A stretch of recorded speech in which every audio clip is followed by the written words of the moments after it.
ભાજપની સરકારે શું કરી કે મંત્રી એવાને બનાવવાનો જે નમાલો હોય, નબળો હોય, નિર્બળ હોય, વિલપાવર વગરનો હોય, એનામાં બહુ કઈ લાંબી ગતાગમ ન હોય, જેથી કરીને જેમ દબાવવો હોય, જેમ દુરુપયોગ કરવો હોય, જેમ ઘસવો હોય, જેમ એને છોલવો હોય એમ છોલી શકાય.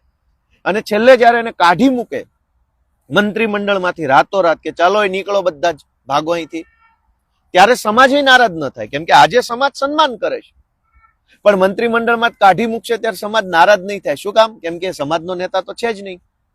જૂના જમાનામાં એવું હતું કે મંત્રીમંડળમાંથી એકાદા વ્યક્તિને પડતો મૂકે તો આખો સમાજ નારાજ થતો ને એનું પરિણામ ચૂંટણીમાં દેખાતું. એટલે ભાજપે નક્કી કર્યું કે જે સમાજનો નેતા જ ન હોય, સમાજ આરે જેને કઈ લેવા દેવા જ ન હોય, સમાજની અંદર ભાવનાથી જોડાયેલો ન હોય, જેની પાછળ હજારો યુવાનો કે હજારો વડીલો જોડાયેલા ન હોય, એવા ગાંડાને મંત્રી બનાવવાનું. એટલે ભવિષ્યમાં જયારે એને મંત્રીમંડળમાંથી કાઢી નાખો ત્યારે આખો સમાજ નારાજ ન થાય. એટલે આજે જે સન્માન થઈ રહ્યું છે એ સમાજના નેતા નથી થઈ રહ્યું. એ તો ભાજપની પોલિસી છે. પેલા પીઢ માણસે શું કીધું કે જેની પાછળ સમાજનું પીઠબળ ન હોય એને જ મંત્રી બનાવવાનું. ગુજરાતમાં એક જ મંત્રી એવા છે જેની પાછળ સમાજનું પીઠબળ છે, એ છે પરસોત્તમભાઈ સોલંકી. છે કેટલાય વર્ષોથી મંત્રી છે અને કોઈની હિંમત નથી એને કાઢવાની. શું કામ? કેમ કે એની પાછળ સમાજનું પીઠબળ છે. તો સમાજના પીઠબળ વાળો નેતા કેવો હોય એનો દાખલો આ રહ્યો. બાકી બધા શું છે? આયારામ ગયારામ. હવે એનું શું સન્માન અને કેવું સન્માન? જેનું પોતાનું કોઈ આત્મસન્માન નથી એનું સમાજ શું સન્માન કરવાનું? સમાજના પ્લેટફોર્મ પરથી તો વટવાળા હોય એના સન્માન થતા. જૂના જમાનામાં સન્માન કોના થતા? વટવાળા માણસનું સન્માન થતું, સ્વાભિમાન વાળા માણસનું સન્માન થતું. સ્વાભિમાનના ભોગે એ માણસ કંઈ પણ કરવા તૈયાર ન થતો, એવા માણસનું સન્માન થતું. આજ સ્વાભિમાન બાભિમાન કઈ નહીં ભાઈ. મને તો ભાજપમાં જે કહે છે હું કચરા પોતાય કરીશ મંત્રીમંડળની ઓફિસમાં, એવા માણસોના સન્માન. એટલે સન્માન થાય એ ખોટું નથી, પણ સમાજનું વાસ્તવિક પીઠબળ જેની પાછળ ન હોય એવા માણસો મંત્રી બની જાય કે ધારાસભ્યો બની જાય કે કંઈ પણ બની જાય. હું તો એમ કહું અમેરિકન રાષ્ટ્રપતિ બની જાય. તેમાં હરખાવા જેવું શું છે? નહીતર સમાજમાં આટલા બધા પ્રશ્નો છે. જમીન માપણીનો પ્રશ્ન છે. આખા ગુજરાતમાં એટલી હદે ખેડૂતો પરેશાન છે જમીન માપણીના કારણે કે એની કોઈ પીડાનો પાર નથી. હજારો ખેડૂતો કાગળિયાઓની થેલીઓ લઈ લઈને પ્રાંત ઓફિસ, મામલતદાર ઓફિસ, DILR ટિપ્પણ કઢાવે, સિટી સર્વેમાન, એમાન તેમાન જ્યાં હોય ત્યાં જાય છે. કોઈ મેળ પડતો નથી 10-10 વર્ષથી. સન્માન લેવા આવેલા સન્માનની મંત્રીઓને આપણે પૂછવું ના જોઈએ કે આ તમારી સરકાર છે તો આ ધક્કા કાં ખાવા પડે છે અમારે પ્રાંત ઓફિસોમાં અને DILR કચેરીઓમાં? અનેક લોકો પોતાની જમીનની મેટરોમાં ખાતરની લાંબી લાંબી લાઈનો લાગે છે, બિયારણમાં કોઈ છેતરી જાય છે, ટેકાના ભાવની ખરીદીની અંદર ભયંકર ભ્રષ્ટાચાર થાય છે. તો આ સન્માનની મંત્રીઓ જે આવી રહ્યા છે એને કોઈ કહેવા વાળું નથી કે આ બધું ખોટું થાય છે, તમે નથી જોઈ રહ્યા? પણ આ લોકો સમાજના નેતા નથી એટલે જ મંત્રી છે. તો પછી જે સમાજનો નેતા જ નથી એનું સમાજ દ્વારા સન્માન કેવું આવે? મારે તો એ બધા લોકોને નમ્ર વિનંતી કરવી છે કે સમાજનો નેતા કેવો હોય? કેશુભાઈ પટેલ જેવા હોય. કેશુભાઈ પટેલ જ્યારે એને મુખ્યમંત્રી પદેથી હટાવવામાં આવ્યા ત્યારે રાજકોટની અંદર એક સંમેલન થયું હતું ને હજારો લોકો ભેગા થયા, હજારો નહીં કરોડો લોકો ભેગા થયા. જગ જાહેર છે, બધાને ખબર છે. સમાજનો નેતા એવો હોય. અહીંયા તો ઉપરથી ફોન આવે દિલ્હીમાંથી કે હાલો ભાઈ તમારા બિસ્તરા પોટલા ભરી લો, હાલો નીકળો છટકાવો અહીંથી, હાલો ભાગો ફૂટ. એક શબ્દ નથી બોલી શકતા. એક શબ્દ નથી બોલી શકતા કે બાપા મારો વાંક શું છે, મને શું કામ કાઢી નાખો છો? તો સરકાર પોતે એટલે કે ભાજપ પાર્ટી પોતે જેને નબળો માને છે, પોતે જેને નમાલો માને છે, પોતે જેને બિનકાર્યક્ષમ માને છે એને જ તો મંત્રી બનાવે છે. હવે એવા મંત્રીનું સન્માન કેવું હોય? કોઈ ભાજપના કાર્યકર્તાને પૂછીએ તો એ કહે છે કે શું ફલાણા ભાઈને કેપેબલ છે એટલે મંત્રી બનાવ્યો છે કે કેપેબલ નથી એટલે બનાવ્યો છે? ખાલી આટલો જ પ્રશ્ન પૂછવાનો કે આ મંત્રીમંડળમાં મંત્રી બનાવ્યા છે એ બહુ અનુભવી છે, પીઢ છે, સ્ટ્રોંગ છે, તાકાતવાળા છે, બુદ્ધિશાળી છે, નોલેજ વાળા છે, ડબલ PhD કરેલું છે એટલે બનાવ્યા છે કે આ ગાંડા છે એટલે બનાવ્યા છે? એક બે અપવાદરૂપ સારા હોશિયાર હોઈ શકે, એવું કઈ 100% ખરાબ એવું માનતા નથી આપણે, પણ મોટા ભાગના ને ભાજપે એની શું લાયકાત જોઈને મંત્રી બનાવ્યા છે કે સમાજ એનું સન્માન કરે? એનામાં કોઈ લાયકાત નથી, એ જ એની મેન લાયકાત છે. એ ઓલા પીઢ માણસે કીધું કે કાલ આ માણસ જૂથબંધી કરવા ઈચ્છે ને તો પાર્ટીમાં તાલુકાનો પ્રમુખ કે વોર્ડનો પ્રમુખ આની પાછળ ઉભો ના રહેવો જોઈએ. ઈ લેવલના સાધારણ માણસોને મંત્રી બનાવવાના. નહીતર મંત્રી નારાજ થાય તો મંત્રી કમસે કમ જે જિલ્લાનો હોય આખા જિલ્લાનું સંગઠન બેસી જવું જોઈએ કે અમારા જિલ્લાના ફલાણા મંત્રીને હટાવી શેના દીધા તમે? પણ હમણાં જ નવું જૂનું મંત્રીમંડળ કાઢ્યું, એક પેજ પ્રમુખ નારાજ ન થયો મંત્રીના પોતાના જિલ્લામાંથી કે ગામમાંથી તાલુકામાંથી.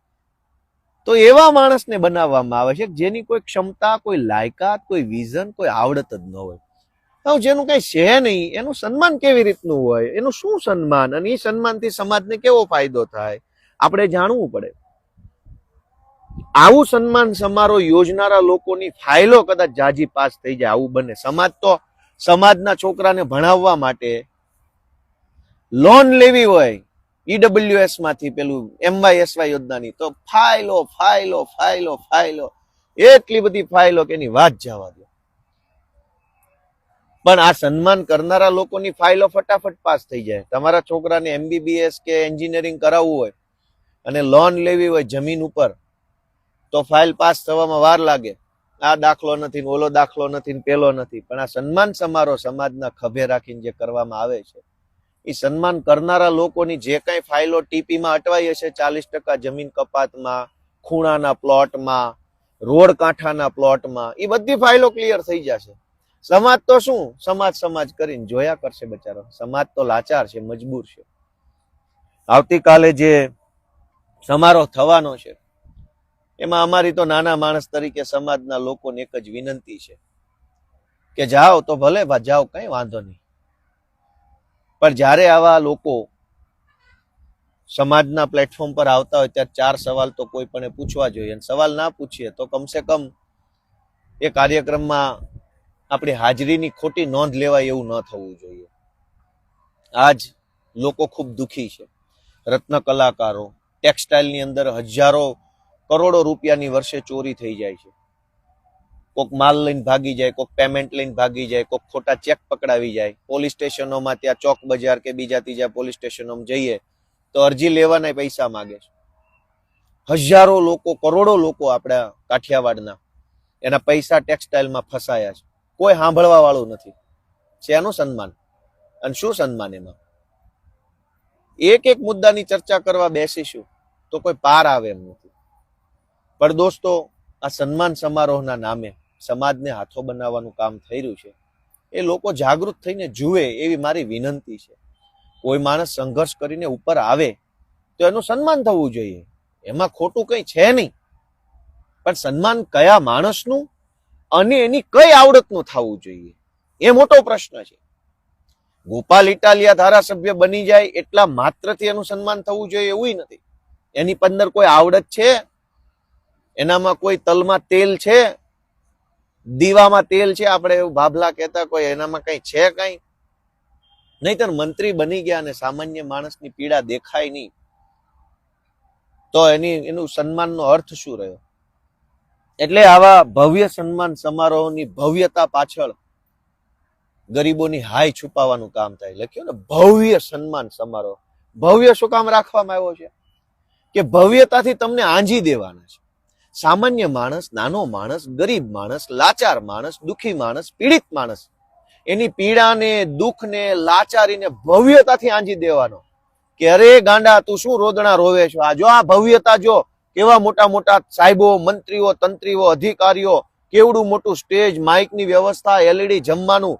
જો તું આ ભવ્યતા, રોદણા શેનો રોવે છે? તારા છોકરાની ફી ભરવાના પૈસા નથી, એ છોડ. આ ભવ્યતા જો ભાઈ. ડ્રગ્સના રવાડે છોકરા ચડ્યા, છોડ ભાઈ. આ ભવ્ય સમારોહ જો, તું ભવ્યતા જો ભાઈ. આની ભવ્યતા કેટલી મોટી છે. હીરા ઘસે છો, પૈસા નથી ખાવા પીવાના, ભાડા ભરવાના, લાઇટ ભરવાના, એ બધું છોડ ભાઈ. તું ભવ્ય સન્માન સમારોહ, ભવ્યતા જો આની. સામાન્ય માણસના દરેક પ્રશ્નોને ભવ્યતાથી આંજી દેવાની આખી આ ઘટના છે. અને અંગ્રેજોએ આ ધંધો કર્યો. અંગ્રેજો જયારે ભારતમાં આવ્યા ત્યારે ભારતના દેશના લોકો પાસે તો લુગડાય નહોતા, અડધા પાસે પહેરવાના, ખાવાનું અનાજ નહોતું, દવાખાના નહોતા, શાળા નહોતી, રોડ નહોતા, વાહનો નહોતા, લાચારીમાં માણસ જીવતો હતો. એ જમાનામાં અંગ્રેજોએ શું કર્યું? મોટી મોટી બિલ્ડિંગો બનાવી, મોટા મોટા રેલવે સ્ટેશનો ચાલુ કર્યા પોતાના માટે, અને આમ ભવ્ય ભવ્ય બધું બનાવ્યું. શું કામ? કે ભારતના ગરીબોને અંગ્રેજો ભવ્યતાથી આંજી દેવા માંગતા હતા કે તમારી ગરીબી લાચારીની ચર્ચા ન કરતા અમારી ભવ્યતા જુઓ, આમ હોવું જોઈએ બધું. મુઘલો આવ્યા. મુઘલોએ શું કર્યું? અંગ્રેજોની પહેલા મુઘલ આવ્યા. મુઘલો ભારત ઉપર એટેક કર્યો, હુમલો કર્યો. પછી શું કર્યું? કોઈ મુઘલોએ તાજમહેલ બનાવ્યો, કોઈએ કુતુબ મિનાર બનાવ્યો, કોઈએ આ બનાવ્યું, કોઈએ તે બનાવ્યું. જે ભારત દેશના ગરીબો પાસે ખાવાના પૈસા નહોતા, એ ભારત દેશની અંદર મુઘલોએ આવીને શું કર્યું? ભવ્ય ભવ્ય ભવ્ય ભવ્ય, બધું જ ભવ્ય. અરે મારા વાલા, ખાવા માટે ચોખા નથી, ઘઉં નથી, તું ભવ્યતાની ક્યાં કરે છે?